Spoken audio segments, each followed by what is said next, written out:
أعوذ بالله من الشيطان الرجيم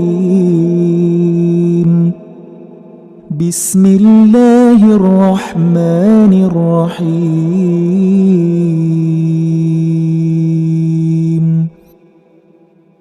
Bismillahirrahmanirrahim. Assalamualaikum warahmatullahi wabarakatuh.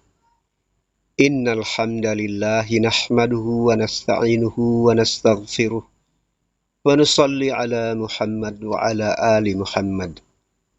Pemirsa yang dirahmati Allah Subhanahu wa taala, jumpa lagi di channel Zaman Akhir.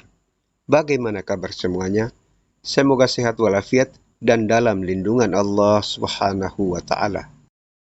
Pemirsa yang dirahmati Allah Subhanahu wa taala, video kali ini akan membahas tentang gerombolan Ya'juj dan Ma'juj yang telah menghabiskan air Danau Tabariyah.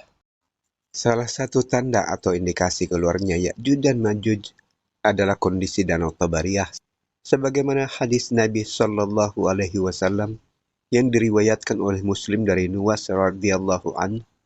Kemudian Allah Subhanahu wa taala mengeluarkan Ya'juj dan Ma'juj. Mereka turun dengan cepat dari tempat yang tinggi.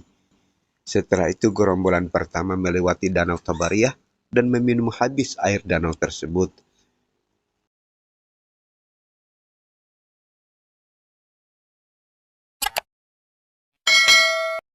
Siapakah Ya'juj dan Ma'juj? Ya'juj dan Ma'juj adalah jenis manusia sama dengan manusia yang hidup di permukaan bumi. Ya'juj dan Ma'juj bukan makhluk asing yang berasal dari luar angkasa.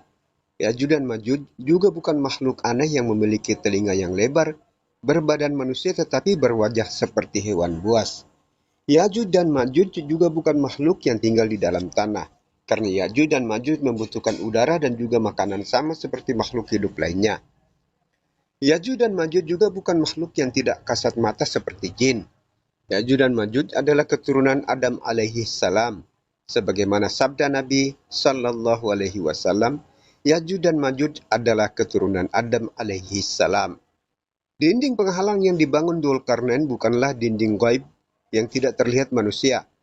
Bagaimana mungkin Dzulkarnain seorang manusia dapat membangun dinding gaib?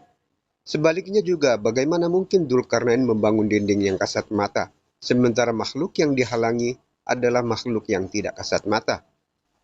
Jadi sudah jelas, Ya'juj dan Ma'juj adalah manusia biasa keturunan Adam alaihi salam, bukan dari golongan jin yang tidak terlihat manusia. Kalau Ya'juj dan Ma'juj adalah manusia keturunan Adam alaihi salam, sudah pasti mereka ada atau setidaknya pernah ada, memiliki keturunan dan wilayah tempat tinggal. Untuk mengetahui jejak Ya'juj dan Ma'juj, kita mesti melihatnya di dalam Al-Quran dan nubuat Nabi Sallallahu Alaihi Wasallam. Di dalam Al-Quran, surah Al-Anbiya 95 dan 96, Allah Subhanahu wa taala menyebut satu negeri yang telah Allah Subhanahu wa taala hancurkan dan penduduknya telah terusir dan dilarang untuk memasukinya. Negeri yang dimaksud adalah Baitul Maqdis atau Al-Quds. وَحَرَامٌ عَلَى قَرْيَةٍ أَهْلَكْنَاهَا أَنَّهُمْ لَا يَرْجِعُونَ حَتَّى إِذَا فُتِحَتْ يَأْجُوجُ وَمَأْجُوجُ وَهُمْ مِنْ كُلِّ حَدَبٍ يَنْسِلُونَ. Tanah suci Al-Quds telah Allah Subhanahu wa taala berikan kepada orang-orang yang beriman dari Bani Israel. Nabi Musa alaihissalam telah membawa orang-orang beriman dari Bani Israel menuju ke tanah suci dari Mesir, menyeberang Laut Merah. Orang-orang beriman dari Bani Israel diizinkan menetap di tanah suci sebagai tanah yang dijanjikan Allah Subhanahu wa taala dengan syarat Bani Israel mesti patuh dan taat pada perintah Allah Subhanahu wa taala. Ujian pertama datang ketika akan memasuki tanah suci. Bani Israel diperintahkan untuk berperang, mengusir penduduk yang berada di tanah yang telah dijanjikan. Hanya segelintir orang yang bersedia berperang bersama Musa alaihi salam. Lebih banyak dari Bani Israel yang menolak berperang bersama Musa alaihi salam. Akhirnya Allah Subhanahu wa taala menutup penglihatan mereka selama 40 tahun. Bani Israel tersesat. Mereka hanya berputar-putar di sekitar lokasi saat mereka tiba dari Mesir. Kisah Bani Israel yang takut berperang tercantum di dalam Al-Quran surah Al-Maidah ayat 21 hingga 25. Sepeninggal Nabi Sulaiman alaihi salam, terjadi perpecahan di kalangan Bani Israel, dan sebagai akibatnya terbentuk dua kerajaan, kerajaan Israel di utara dan kerajaan Yehuda di selatan. Kerajaan Israel didukung oleh 10 suku dari Bani Israel, sedangkan kerajaan Yehuda didukung oleh dua suku, suku Yehuda dan Benyamin. Moral penduduk di kerajaan Israel mengalami kemerosotan, sudah jauh menyimpang dari Taurat. Disebutkan bahwa penduduk di kerajaan utara atau para rabi di kerajaan Israel menafsirkan kembali Taurat yang kemudian dikenal sebagai Talmud.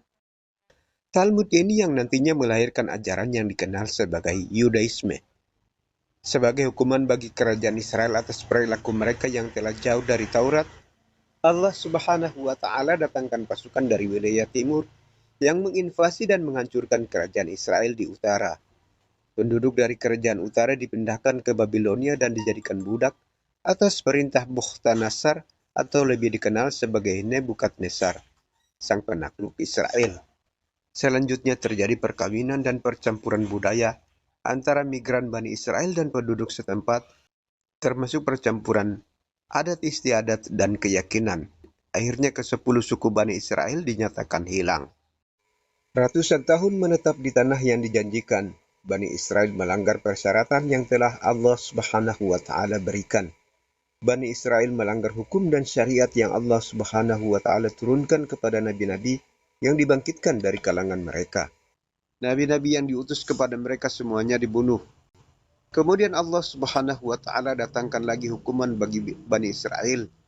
Pada tahun 70 Masehi, serangan dari Romawi yang menjarah dan membakar Yerusalem dan mengusir Bani Israel keluar dari Tanah Suci. Kehadiran pasukan Romawi di Tanah Suci menjadi titik akhir kehadiran Bani Israel di Tanah Suci.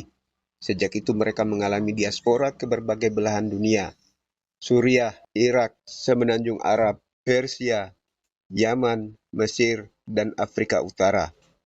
Selama 2000 tahun, Bani Israel tidak pernah lagi berada di Tanah Suci, kecuali segelintir orang yang memang diizinkan oleh pemerintahan yang berkuasa.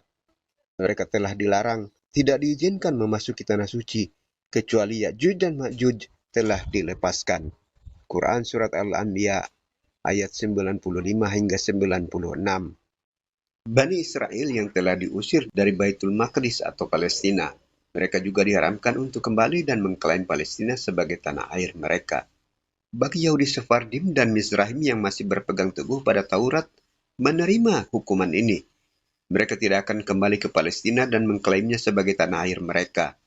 Selama 2000 tahun berada di pengasingan, berserakan di berbagai wilayah di permukaan bumi, tetapi mereka tetap bersiteguh, tidak ada niat kembali ke Baitul Maqdis, dan mengklaimnya sebagai tanah pusaka yang diberikan Tuhan kepada Bani Israel. Namun pada permulaan abad ke-20, suatu peristiwa yang sangat aneh telah terjadi di dunia ini. Penduduk Eropa berbondong-bondong bermigrasi ke Palestina atau Baitul Maqdis. Setelah kekalahan Kesultanan Utsmaniyah atau Ottoman Empire dalam Perang Dunia Pertama dan Palestina dikuasai British, perpindahan penduduk Eropa ke Palestina semakin intensif. Jumlah orang yang berpindah atau dipindahkan dengan difasilitasi British semakin bertambah. Pemukiman penduduk Eropa di Palestina semakin banyak dan mereka mulai menguasai tanah-tanah milik orang Palestina. Pengusiran, penganiayaan, dan pembunuhan terhadap keluarga Palestina semakin sering dilakukan oleh para pendatang ilegal. Selepas Perang Dunia Kedua kemudian berdirilah negara Israel pada tahun 1948. Siapakah mereka yang telah menempati bumi Palestina? Fenomena aneh yang terjadi pada permulaan abad 20 telah disinggung Allah Subhanahu wa Ta'ala di dalam surah Al-Anbiya ayat 95 dan 96 yang telah disebutkan sebelumnya. Kehadiran kembali Bani Israel yang telah terusir dari bumi Palestina dan mereka diharamkan untuk kembali mengklaimnya sebagai milik mereka akan terjadi setelah Ya'juj dan Ma'juj dibebaskan.